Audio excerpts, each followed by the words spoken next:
नमस्कार साथियों, मैं आनंद आर्य आप सभी का स्वागत करता हूं सफर नया भारत में। साथियों, आज एक बहुत ही महत्वपूर्ण टॉपिक पर चर्चा करने के लिए हम यहां उपस्थित हुए हैं और आप हैं हमारे साथ। तो आप जैसा कि देख पा रहे होंगे थंबनेल जो लगाए हुए हैं कि झारखंड में क्यों नहीं बन पाया एनडीए की सरकार, आखिर सबसे बड़ा कारण क्या है, इस बारे में चर्चा करने वाले हैं। जैसा कि आप सभी को पता है कि झारखंड में विधानसभा का जो चुनाव है वो 2 चरणों में संपन्न होता है। पहला तो आप जानते हैं कि 13 नवंबर को होता है पहला चरण का चुनाव, और दूसरा चरण का जो चुनाव होता है वो 20 नवंबर का होता है। और 2 चरण के चुनाव संपन्न होने के बाद आप जानते हैं कि चुनाव का परिणाम 23 नवंबर को आ जाता है सभी के सामने, और यहां से पता चलता है कि झारखंड में एनडीए की सरकार, जो पहले से सभी लोग चाह रहे थे कि इस बार परिवर्तन होगा, लेकिन परिवर्तन नहीं हुआ।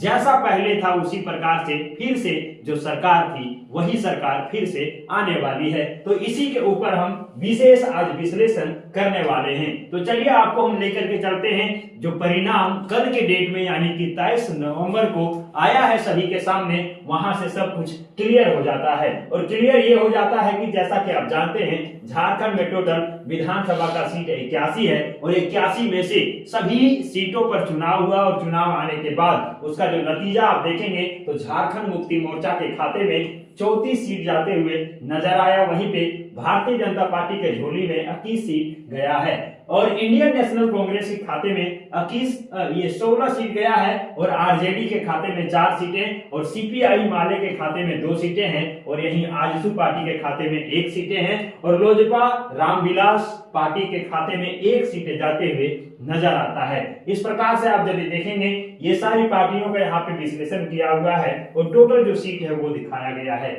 इस मैप के माध्यम से भी आप सारा कुछ देख सकते हैं कि आखिर कहां पे किन की सरकार बन रही है और किस विधानसभा में किस पार्टी का जीत हुआ है।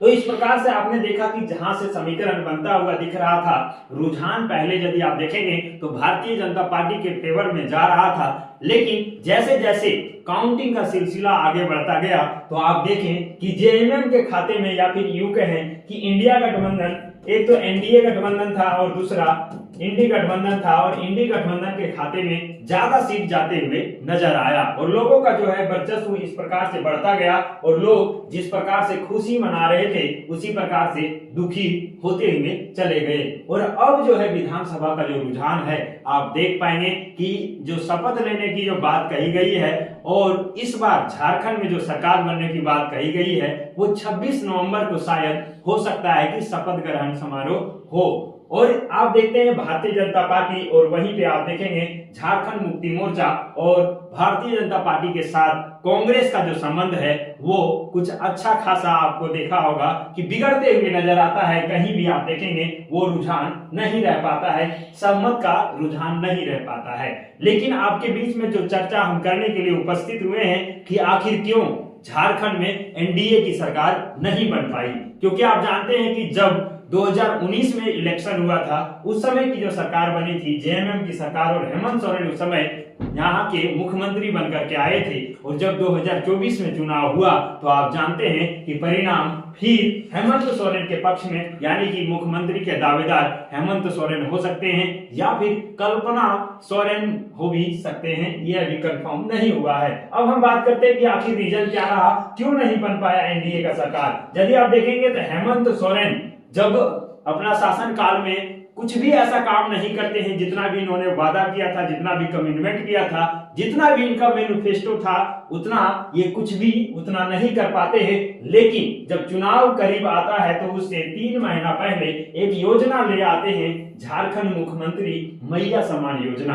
तो क्या कह सकते हैं कि आखिर मैया सम्मान योजना के तहत इनका जो वोट बैंक है ये बढ़ जाता है, क्योंकि इन्होंने कमिटमेंट किया कि हर बहनों को हर साल 12,000 रुपया मिलेगा, क्योंकि 1,000 रुपया प्रत्येक मंथ में देने का इन्होंने कमिटमेंट किया 3 महीने पहले महज चुनाव के। और यहाँ पे आप देखेंगे कि खुशियों का उपहार इन्होंने दे रहा है, और 21 से 50 वर्ष तक की जो है बहनों को हर महीना 1,000 रुपया मिलने की बात इन्होंने कहा। और वहीं पे आप देखेंगे हर महीने के 15 तारीख को ये सभी के खाते में राशि चला जाएगा। तो क्या हेमंत सोरेन का ये जो योजना है, इन्होंने इसका वोट बैंक को बढ़ा दिया। क्या ऐसा ही हुआ? क्योंकि आप देखेंगे रोजगार के विषय में यदि बात कर लिया जाए तो इन्होंने अपने कमिटमेंट में कहा था कि जैसे ही मेरा सरकार बनता है तो 5 लाख रोजगार देंगे। लेकिन रोजगार के विषय में सभी को पता है कि कितना रोजगार आखिर दे पाए हैं। लेकिन क्या 1000 रुपया प्रति माह देने के कारण इनका वोट बैंक बढ़ गया और वहीं रोजगार ना के बराबर देने के कारण भी इसका वोट बैंक पर कोई असर नहीं पड़ा? तो क्या है यहाँ का माजरा?